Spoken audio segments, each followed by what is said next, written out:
सभापती महोदय, आज आपल्या या सभागृहाचे विरोधी पक्षनेते आणि माझे सहकारी अंबादास दानवे आपल्या कारकिर्दीची पहिली या सभागृहातली टर्म पूर्ण करतात. मी निवृत्त होतात बोलत नाही, ते पूर्ण करतात. पूर्ण करताना अंबादास तुम्ही जरा जोरात मी पुन्हा येईन बोला, कारण त्याला एक महत्व आहे आणि आहे त्याच पक्षातनं. मला अंबादासजींचं कौतुक ऐकायला फार बरं वाटलं, कारण काही जण असे आहेत की आज कौतुक करत जरी असले तरी जेव्हा मी अंबादासना उमेदवारी दिली तेव्हा जरा त्यांचे चेहरे वेगळे होते. आज आत्ता मुख्यमंत्री इथे नाही आहेत, नाहीतर मी अत्यंत मोकळेपणाने जाहीरपणाने मुख्यमंत्र्यांना धन्यवाद देतोय आणि प्रांजळपणाने कबूल करतो की तुम्ही तुमच्या भाजपच्या किंवा संघाच्या मुशीत तयार झालेला एक चांगला कार्यकर्ता मला दिलात किंवा मी घेतला, म्हणून मी त्यांना धन्यवाद देतोय. आता हे धन्यवाद जसे मी त्यांना देतोय तसे ते मला धन्यवाद देऊ शकतील की नाही, कारण माझ्याकडनं जे त्यांनी घेतलेत त्यांना आज सकाळी अंबादासजीने एक जे आंदोलन केलं ती भेटवस्तू द्यायची आहे, तो भाग वेगळा. पण अंबादास, मला तुमचा खरंच अभिमान आहे आणि या शिवसेना प्रमुखांना सुद्धा अभिमान तर वाटत असेल, पण हळहळ सुद्धा वाटत असेल की अरे याची एक पहिली टर्म ही पूर्ण होते. साहजिकच आहे, आपण किती शिकलो त्यापेक्षा काय शिकलो आणि त्याचा उपयोग हा जनमानसासाठी काय करून देतो आहोत हा एक प्रश्न आहे. पदं येतात आणि पदं जातात, पण शेवटी जनतेच्या मनामध्ये आपली प्रतिमा काय म्हणून राहते हे आपल्या आयुष्याचं फलित असतं. अनेक जण धडपडत असतात की मला पद मिळालं पाहिजे, माझं पद टिकलं पाहिजे.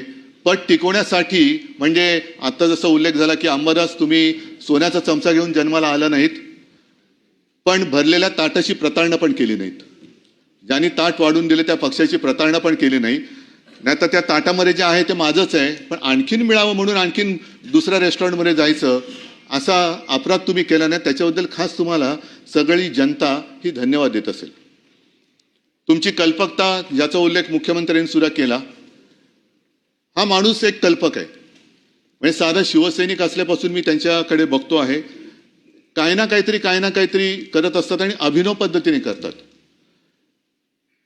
आणि मला आज आठवण येते ती शिवसेना प्रमुखांची, कारण त्यांनी ज्या काही गोष्टी मला सांगितल्या त्याच्यात एक गोष्ट मुद्दामून सांगितली की उद्धव, मुख्यमंत्रीपद हे महत्त्वाचं असतंच, पण विरोधी पक्षनेता हे पद तेवढ्याच तोलामोलाचं किंवा काकणभर जास्त जबाबदारीचं असतं.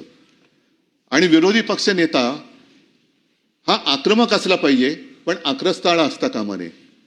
आपल्याकडे अनेकदा ती जी एक सीमारेषा असते, आक्रमकपणा आणि आक्रस्ताळेपणा ही पुसली जाते आणि आपण जे काय करतोय त्याला आपण आक्रमकपणा म्हणतो, जो प्रत्यक्षात आक्रस्ताळपणा असतो.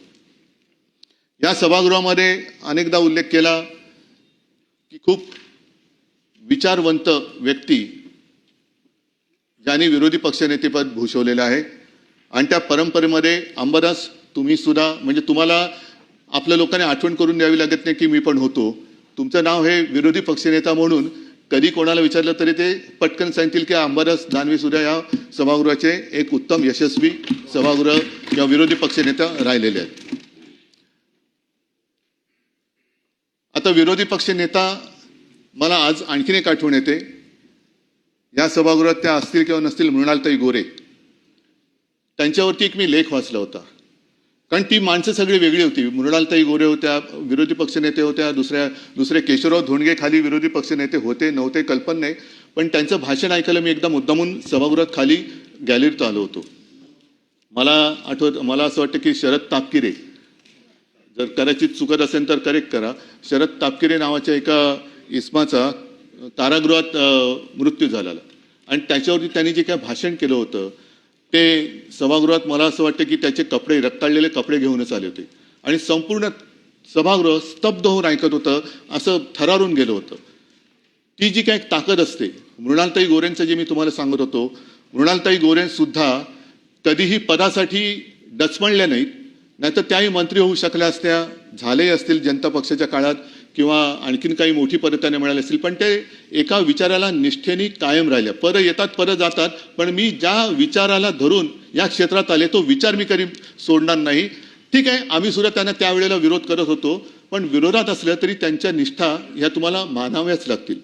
आणि मृणालताईने एक वाक्य त्या बोलल्या होत्या कुठे किंवा त्यांच्या मुलाखतीत ऐकलं होतं. त्यांना विचारलं होतं की तुम्ही जेव्हा सभागृहात विषय मांडता तेव्हा संपूर्ण सभागृह हे स्तब्ध होऊन ऐकत असतं आणि एवढंच नाही तर सरकारला सुद्धा त्याच्यावरती निर्णय घ्यावा लागतो, हे कसं काय? आणि त्यांनी सांगितलं होतं की मी जे काही विषय मांडते ते नुसतं वृत्तपत्रात वाचून विषय मांडत नाही, तर एखादी माहिती मला कळल्यानंतर मी प्रत्यक्ष त्या ठिकाणी जाते, त्या तिथल्या लोकांकडनं समजून घेते, पूर्ण अभ्यास करते आणि मग सभागृहात तो मी विषय मांडते, म्हणून त्या विषयाला तेवढी धार येते. मला वाटतं की अंबादास तुम्ही सुद्धा नाही म्हटलं तरी त्याच एका तत्वाने जिथे जिथे कुठे अन्याय होतो असं तुम्हाला वाटतं तिकडे स्वतः जाता. अनेकदा मला कधी त्यांचा फोन होतो की मी इकडे अमुक अमुक ठिकाणी बसलोय, इकडे ह्या शेतकऱ्याने आत्महत्या केली त्याच्या घरी बसलेलो आहे, ह्या इकडे असा गुन्हा घडलेला आहे, अमुक ह्याची हत्या झाली त्यांच्या घरी मी बसलोय आणि त्यांच्या कुटुंबियांची माझं ते बोलणं करून देत आहेत. मध्ये तर मी गेलो होतो तेव्हा शेतीच्या बांधावरती उतरलो आणि निवडणुकीचा काळ होता, विधानसभेची निवडणूक लागली होती. आता जे काय सांगितलं की सरकार उत्तम काम करत असताना विरोधी पक्षाला काम नसतं, पण बऱ्याचदा असंही असतं की विरोधी पक्ष नेत्याला हाही प्रश्न पडतो की बोलून काय उपयोगच होत नाही तर सरकारकडे बोलायचं तरी काय, असं तो भाग नाहीये. पण एक योजना जाहीर झाली होती लाडकी बहीण, आणि मी शेतीच्या बांधावरती उतरलो. अंबारसनं म्हटलं छत्रपती संभाजीनगरमध्ये आपला कार्यक्रम होता अंबारस, आणि मी त्यांना सांगितलं की अंबारस कुठे शेतकऱ्यांना जरा शेतमजुरांना भेटता येईल का? मी गेलो, तिकडे उतरल्यानंतर शेतकरी आले. शेतकरी म्हणाले दादा तुम्ही खूप चांगलं केलं वगैरे वगैरे सगळं झालं. आणि माझं लक्ष गेलं बाजूला शेतमजूर महिला काम करत होत्या. मी त्यांना विचारलं की त्या पण मी गेल्यानंतर उभ्या राहिल्या, मला नमस्कार वगैरे केला. म्हटलं काय ताई आता तरी खुश आहात ना, तुम्हाला आता लाडकी बहीण योजनेअंतर्गत एवढे एवढे पैसे मिळतील. तर तिने बाजूला बघितलं, बाजूला तिचं छोटं मूल होतं. मला ना कसं काय म्हणे याची शाळा ॲडमिशन नाही होत, काय पैसे पुरणार. अंबारसकडे मी बघितलं, अंबारस म्हणाले उद्धवजी तुम्ही जबाबदारी माझ्यावर सोपवा, याची जबाबदारी मी घेतो. आणि जवळपास किती 15 दिवसात ना अंबारसजीने फोन केला, ती जी माहुली होती तिचं बोलणं करून दिलं, त्या मुलाची शिक्षणाची सगळी सोय ॲडमिशनसह अंबारसनी केली. आणि एवढंच नाही तर मी त्याच्यानंतर जेव्हा संभाजीनगरला गेलो तेव्हा ती आई तिच्या मुलासह व्यवस्थित कपडे करून मला धन्यवाद द्यायला आली होती. म्हणजे थोडक्यात काय की आपण बोलत खूप असतो, पण बोलल्यानंतर कृतीमध्ये ते उतरावं लागतं. आता गेल्या आठवड्यामध्ये अंबारस घरी आले होते. त्यांना म्हटलं की अंबारस आता तुमची मुदत संपते आणि मी तर आत्ता तरी काय तुम्हाला देऊ शकत नाही, मग काय करणार? तर ते म्हणाले दिलं तेवढं खूप आहे आणि मी काय घेण्यासाठी आलोच नाही. म्हणजे ही व्यक्ती अशी मला अगदी उघडपणाने सांगावं लागेल की कधीही कोणतंही पद मागायला आणि पद टिकवण्यासाठी धडपड करायला माझ्याकडे आले नाही. असा हा शिवसैनिक आहे, असा हा शिवसैनिक आहे. आणि असा हा शिवसैनिक आज त्याची या सभागृहातली पहिली कारकीर्द पूर्ण करतो, यशस्वीपणाने पूर्ण करतो आहे. आणि मला खात्री आहे आपण कशासाठी नुसतं पदासाठी काम करत असेल तर मग पावसाळा आहेच, उद्या कोणी कुठे कशाही मारू शकतं. पण अंबारससारखे निस्वार्थी कार्यकर्ते हे जिथे असतील तिथे म्हणजे त्यांना कुठल्याही सत्तेची किंवा पदाची आवश्यकता नसते. त्यांच्यात असलेली जनतेप्रतीचं प्रेम आणि ती जी निष्ठा ही त्यांना एक उंची प्राप्त करून देत असते. आणि अंबादास तुम्ही नक्कीच ती उंची आज प्राप्त केले आणि ही उंची तुमच्या स्वभावानुसार निष्ठेने अशीच आणखीन वाढवाल, या शुभेच्छा तुम्हाला देतो. धन्यवाद. जय हिंद, जय महाराष्ट्र.